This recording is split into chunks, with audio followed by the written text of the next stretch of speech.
Hello दोस्तों, आपका SK diligence online classes में फिर से स्वागत है। हमारे द्वारा पिछले वीडियोस में 12th क्लास के 2 चैप्टर क्लियर कर लिए गए थे। तो हमारा तीसरा चैप्टर आएगा स्थिर विद्युत विभव तथा विभवांतर। पिछले वीडियोस में हमने किसके बारे में जान लिया था? स्थिर विद्युत आवेश तथा स्थिर विद्युत क्षेत्र के बारे में। हम यहाँ पर किस शब्द का उपयोग कर रहे हैं? स्थिर का। किसका? स्थिर का। तो इससे एक बात तो कंफर्म हो जाती है कि हमारा आवेश हमेशा अभी भी क्या है? स्थिर है। हमने अभी तक इसको क्या नहीं किया है? गतिशील नहीं किया है। जब हमने इस आवेश को क्या कर दिया? गतिशील कर दिया, ठीक है, तो हमारे द्वारा एक फील्ड और जनरेट हो जाएगा। ठीक है, कौन सा? Magnetic field.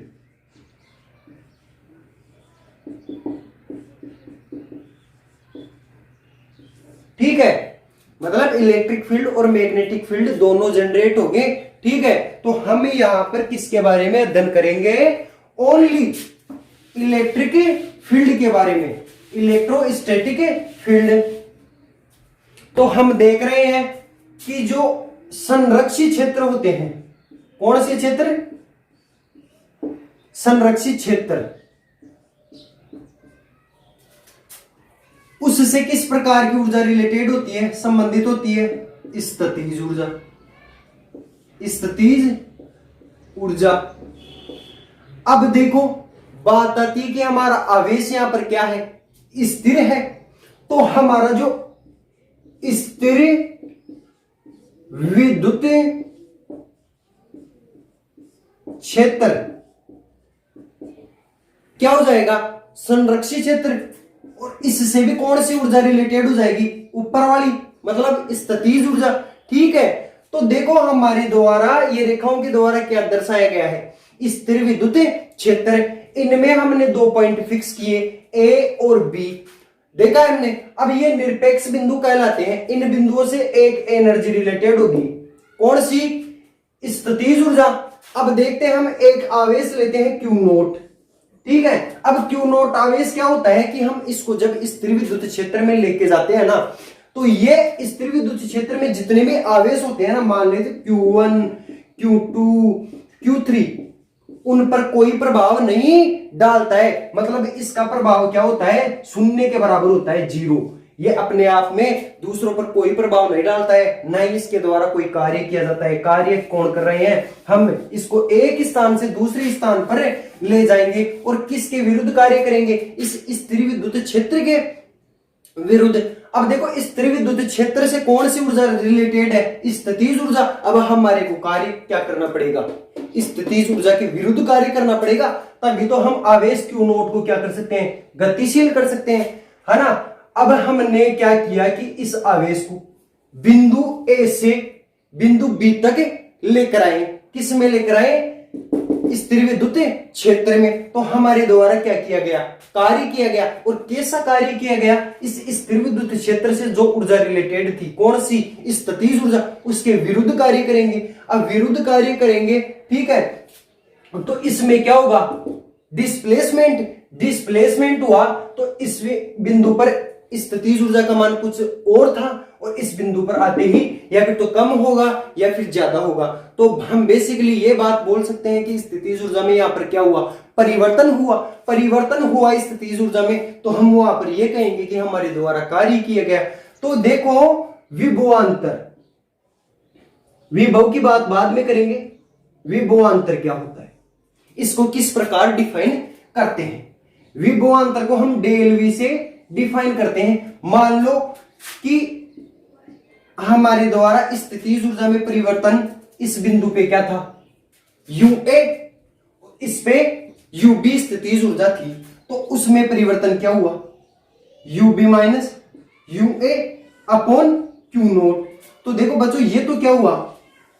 हमारा पोटेंशियल डिफरेंस हो गया। अब बात करते हैं कि विभव क्या होता है, विद्युत विभव क्या होता है। तो उसको जानने के लिए हमारे को 2 बिंदु दिए गए। अब देखो, हमने विभव का यहां पर क्या देखा? अंतर देखा। अंतर देखा तो हमारे को क्या पता चला? विभवांतर। विभवांतर का मान पता चला। अब हमने देखा नहीं कि विभव क्या होता है, तो विभव देखना बच्चों, एक बिंदु को, इनमें से दोनों में से एक बिंदु को हम कहां पर मान लेते हैं? अनंत पर मान लेते हैं। किस पर मान लेते हैं? अनंत पर मान लेते हैं। तो अनंत पर हमेशा ध्यान रखना है एक बात मेरी, स्थितिज ऊर्जा भी शून्य होती है। क्या? स्थितिज ऊर्जा भी शून्य होती है और विभव भी शून्य होता है।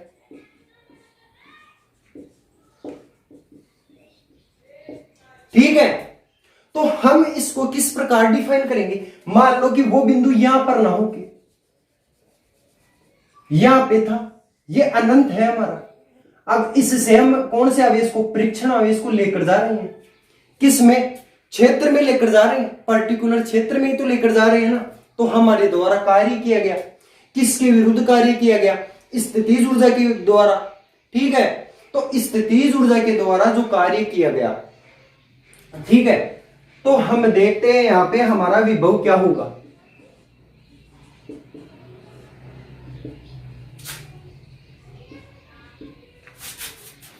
देखो बी बिंदु पे तो हम क्या लेकर आ रहे हैं? आवेश को लेकर आ रहे हैं। किस बिंदु से? ए बिंदु से। ठीक है, और कौन से आवेश को लेकर आ रहे हैं? क्यू नोट को। अब देखो मैंने आपको बेसिकली ये कहा कि अनंत पर क्या होती है? स्थितिज ऊर्जा का मान हमेशा क्या होता है? जीरो होता है। जीरो हुआ तो हमारा विभव क्या हो गया? V A upon Q note. अब देखो जो स्थितिज ऊर्जा और हमारे द्वारा किया गया कार्य, ठीक है, दोनों बराबर होते हैं, लेकिन उनकी डायरेक्शन क्या थी? अपोजिट थी, क्योंकि हम इसके विपरीत कार्य कर रहे थे। किसके विपरीत? स्थितिज ऊर्जा के विपरीत कार्य कर रहे थे। अब कार्य को मैं किससे डिफाइन कर दूं? हमारा पोटेंशियल क्या आया? V is equals to U B upon Q not. आवेश कौन सा हमारे पास में? परीक्षण आवेश। अब परीक्षण आवेश विद्युत क्षेत्र पर कोई भी प्रभाव नहीं डालता है। इसमें जितने भी आवेश स्थित है ना, इसके द्वारा वो कुछ भी प्रभावित नहीं होते हैं। ठीक है, तो हम यहां पर स्थितिज ऊर्जा के विरुद्ध कार्य करेंगे। अगर विरुद्ध कार्य करेंगे तो हम नेगेटिव कार्य करेंगे। ठीक है, तो हमारे द्वारा -W कार्य किया गया, तो हमारा विभव क्या हो गया? -W upon Q note. ये हो गया हमारे द्वारा किया गया कार्य। अब देखो विभव की सिंपल परिभाषा देखते हैं हम। सिंपल परिभाषा क्या होती है इसकी? बिल्कुल साधारण परिभाषा। तो साधारण परिभाषा देखना,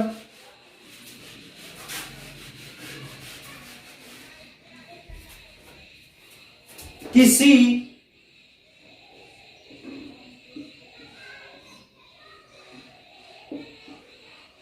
एकांक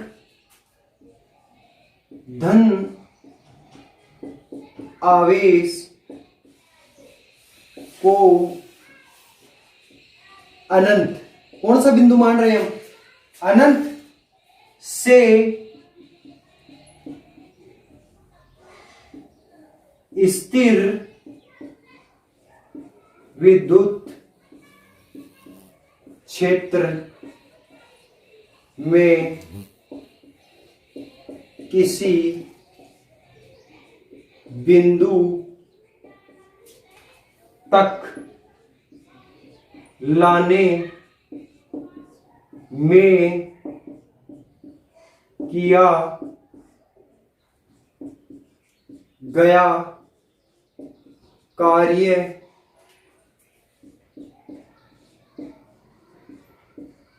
विद्युत विभव कहलाता है।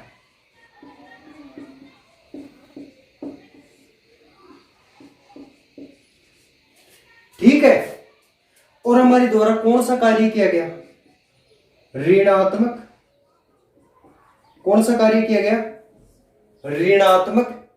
ठीक है, तो ये तो थी डेफिनेशन किसकी? विद्युत विभव। हमने विभवांतर देख लिया था क्या? विभव का अंतर। अब विभवांतर किस में देखते हैं? ए बिंदु में। दोनों बिंदु हमारे क्षेत्र में स्थित थे, उसमें हम क्या कर रहे थे? हमारा जो परीक्षण आवेश था उसमें विस्थापन कर रहे थे। विस्थापन कर रहे थे, तो उसमें क्या होगा, उसकी स्थितिज ऊर्जा में परिवर्तन होगा। स्थितिज ऊर्जा में परिवर्तन होगा तो हमारे द्वारा कुछ कार्य किया जाएगा, तो वही कार्य होता है ना, वो विभवांतर और विभव को परिभाषित करता है। ठीक है, ऊर्जा, कार्य, ये एक दूसरे से बहुत ही रिलेटेड है, या फिर एक दूसरे का रूप कह सकते हैं इनको। ठीक है, तो अब देखो विद्युत विभव,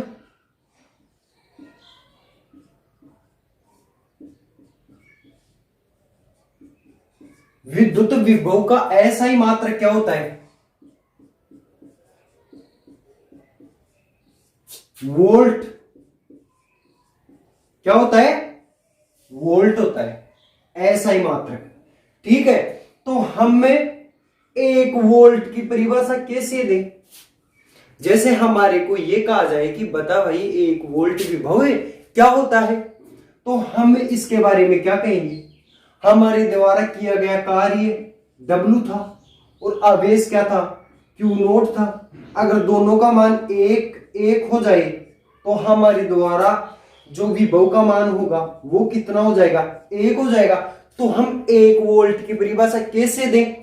ठीक है, तो देखो यहां पे, यदि किसी एकांक धन्य आवेश को किसी विद्युत क्षेत्र में लाने के लिए हमारे द्वारा 1 जूल कार्य किया जाता है, तो हमारे जो विभव जनरेट हुआ वो कितना हुआ होगा, 1 वोल्ट। ठीक है, अब देखो यहां से विभव का एक मात्रक और निकल के आता है, विभव का एक मात्रक और निकल के आता है। जानते हो आप कार्य का मात्रक क्या होता है, जूल। क्या होता है, जूल, है ना। और आवेश का मात्रक क्या होता है, कूलाम। क्या होता है, कूलाम। तो इसका विभव का दूसरा मात्रक क्या हो गया, जूल प्रति कूलाम। ठीक है, तो हमारे द्वारा एक विभव और था, 1 इलेक्ट्रोवोल्ट। 1 इलेक्ट्रोवोल्ट। देखो मैं इसको इस प्रकार लिख सकता हूं, E 1 वोल्ट। ठीक है, 1 इलेक्ट्रोवोल्ट कार्य क्या होता है, ये किसको बताएगा, कार्य को, W। ठीक है, तो देखना अब सिंपल सी बात है, अगर किसी विद्युत क्षेत्र में एक इलेक्ट्रॉन को एक बिंदु से दूसरे बिंदु तक ले जाने में हमारे द्वारा 1 वोल्ट, कितना, 1 वोल्ट विद्युत विभव जनरेट होता है, तो हमारे द्वारा किया गया कार्य को क्या होगा, 1 इलेक्ट्रोवोल्ट। अब देखना 1 इलेक्ट्रोवोल्ट कार्य किसके बराबर होगा, देखना,